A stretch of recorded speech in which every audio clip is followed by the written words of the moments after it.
राम राम जी। 2026 में चैत्र नवरात्रि की अष्टमी नवमी कब मनाई जाएगी, कन्या पूजन कब करेंगे और तिथि कब से कब तक रहेगी।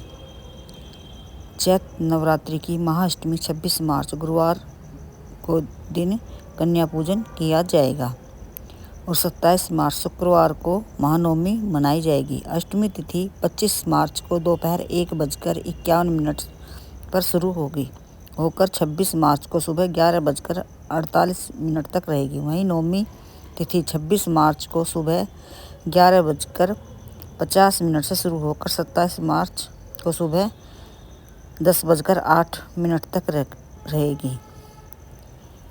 उदया तिथि के अनुसार अष्टमी 26 मार्च गुरुवार के दिन ही कन्या पूजन किया जाएगा और महानवमी 27 मार्च शुक्रवार के दिन मनाई जाएगी। महानवमी और महाअष्टमी के दिन कन्या पूजन के लिए हमें सुबह सवेरे ही उठना चाहिए। सवेरे उठें और अपने घर की साफ़ सफाई करें और अच्छे से माता रानी के भोग बनाएं। नवरात्रि में माता रानी को भूल कर भी हमें कुछ चीज़ें का भोग नहीं लगाना चाहिए। अष्टमी नवमी पर माता रानी को प्रसन्न करने के लिए हलवा, पूरी और काले चने का भोग सबसे उत्तम माना जाता है। अष्टमी पर नारियल या नारियल की बर्फी का भोग भी लगाना शुभ माना जाता है। नवमी के दिन खीर व दूध से बनी मिठाई विशेष प्रिय है माता रानी को। कन्या पूजन में इन्हें प्रेम पूर्वक कन्याओं को भोजन कराएं। अष्टमी नवमी दोनों ही दिन कन्या पूजन करें। अष्टमी तिथि पर महागौरी को नारियल व नारियल की से बनी बर्फी, लड्डू का भोग लगाएं। नारियल अर्पित करने से संतान से जुड़ी कुछ भी समस्या हो वह दूर होती है। चुन्नी पहनाएं, श्रृंगार की सामग्री पहना शुभ माना जाता है। इस दिन विशेष रूप से खीर और मौसमी फलों का भोग लगाएं माता रानी को। कन्या पूजन में कन्याओं को घर का बना शुद्ध स्वास्थ्य भोजन ही कराएं। कन्या पूजन के लिए कन्याओं को एक दिन पहले ही उनके घर जाकर बोल के आना चाहिए कि कल हमारे यहाँ माता रानी के कन्या पूजन में आना है। पूरी, हलवा, चने खिलाएं, उन्हें दक्षिणा दें, उनकी पसंद की चीज़ें दें, लंच बॉक्स दे दें, पानी की बोतल दें, चूड़ियाँ दें, बैग दें, उनकी पसंद की चीज़ें दें, उन्हें दक्षिणा भी दें। कन्या पूजन में प्लास्टिक के बर्तनों में खाना न दें, इससे हमें दोष लगता है, माता रानी रुष्ट होती है। पत्ते के दोनों डोंगे का उपयोग करें पर प्लास्टिक के बर्तनों का उपयोग नहीं करें। और शुक्रवार को जो हम कन्या पूजन करेंगे उन्हें खट्टी चीज़ें नहीं खिलानी चाहिए। इस बात का भी ध्यान अवश्य रखें, विशेष ध्यान रखें इन बातों का कि हमें नवमी पर खट्टी चीज़ें नहीं देनी है और अष्टमी पर या नवमी पर कोई से भी दिन प्लास्टिक की प्लेटों में खाना नहीं देना है। कन्याओं के प्लास्टिक के बर्तनों में खाना न देकर स्टील या पत्तों के डोंगों में दें खाना। और शुक्रवार को कन्या पूजन में खट्टी चीज़ें नहीं देनी चाहिए, इससे हमें दोष लगता है। अब व्रत रखे हैं हमने पूरे 9 दिन और माता रानी की सेवा की है तो हमें उसका फल नहीं मिलता, निष्फल होता है ऐसे कार्य करने से। माता रानी को मिश्री, गुड़ से बनी वस्तुएं भी प्रिय हैं, उनका भोग लगाएं और सच्चे मन से जो भी भोग लगाया जाता है माता रानी उसे स्वीकार करती हैं, सुख समृद्धि का आशीर्वाद देती हैं। माता रानी की कृपा हमारे परिवार पर बनी रहती है। कन्या पूजन में अष्टमी नवमी पर क्या भूल से भी हमें नहीं करना चाहिए। काला नीला वस्त्र ना तो कन्याओं को दें और ना खुद पहने, इस बात का ध्यान रखें। नवरात्रि में माता रानी को भूल कर भी नींबू, इमली, सूखा नारियल, नाशपाती और अंजीर का भोग नहीं लगाना चाहिए। अत्यधिक खट्टे फल जैसे संतरा भी अर्पित नहीं करें, ना ही कन्याओं को दें, ना भोजन बनाएं इन चीज़ों से। इसके अलावा सड़े गले, झूठे या कटे फटे फल भी नहीं देने चाहिए। कन्याओं को देना, माता रानी को भोग लगाना, ब्राह्मण को इन्हीं को दे के आए मंदिर में, क्योंकि इससे माता रानी अप्रसन्न हो सकती हैं। इन बातों का, छोटी छोटी बातों का हमें ध्यान रखना चाहिए।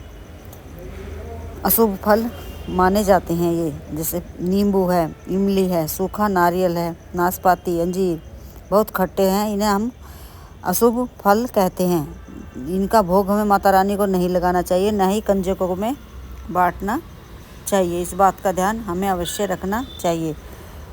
माता रानी को केतकी के पुष्पों की माला ना पहनाएं, न फूल अर्पित करें, न कनेर का फूल अर्पित करें, न धतूरा करें, न मदार के फूल नहीं करने चाहिए, न दूर्वा करनी चाहिए, न तुलसी दल करना चाहिए। इनकी पत्तियां भी नहीं करनी चाहिए, इनसे हमें दोष लगता है। माता रानी रुष्ट होती हैं और माता रानी के मंत्रों का जाप करते रहना चाहिए। माता दुर्गा को तुलसी के पत्ते कभी नहीं चढ़ाने चाहिए। नियम से फल हमेशा साबुत, बिना कटे और साफ करके ही चढ़ाएं। इनके स्थान पर माता रानी को केला, सेब, अनार, पपीता और बेल फल जैसे मीठे व ताजे फल अर्पित करना शुभ माना जाता है। इन फलों से, हलवा पूरी से, चने नारियल से माता रानी प्रसन्न होती हैं और हमारी शीघ्र मनोकामना पूर्ण करती हैं। अष्टमी नवमी पर इन चीज़ों का भोग लगाने से माता रानी की कृपा हमारे परिवार पर बनी रहती है। चैत्र नवरात्रि में वसंत ऋतु में का नया साल भी शुरू होता है, शुरुआत का प्रतीक है।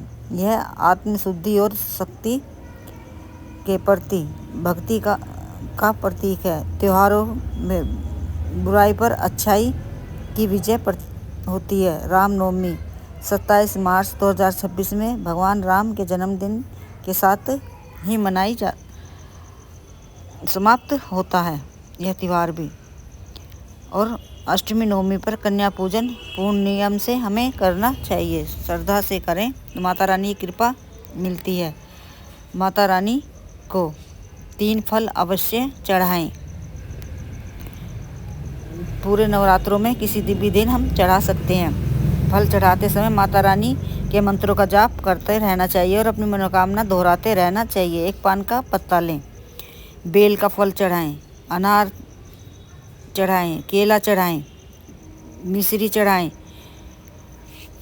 और पुष्पों की माला पहनाएं। हलवा पूरी का भोग लगाएं, गुड़ का भोग लगाएं, बतासे का लगाएं, किशमिश लगाएं, मखाने का खीर बनाकर खिलाएं, साबूदाने की खीर बनाकर भोग लगाएं। माता रानी बहुत ही प्रसन्न होती हैं। इन 3 फलों को पान के पत्ते पर रखकर हल्दी का तिलक लगाए कर अपने मस्तक से लगाएं, फिर माता रानी को अर्पित करें।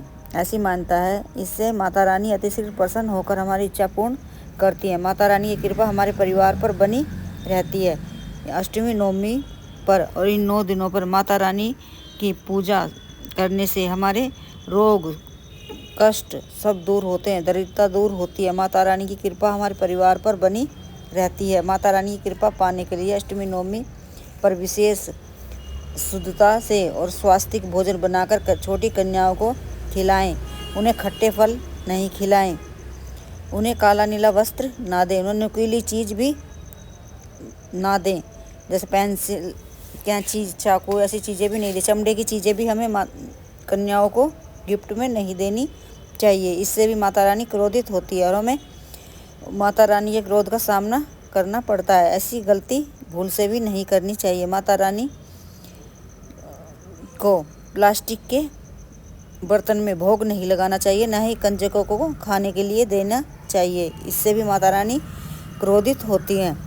और शुक्रवार के दिन कन्या पूजन में खट्टी चीज़ें भी न माता रानी को भोग लगाएं, न ही छोटी कन्याओं को खिलाएं। इससे भी माता रानी क्रोधित होती है। माता रानी की कृपा पाने के लिए इन छोटी छोटी बातों का ध्यान रखें।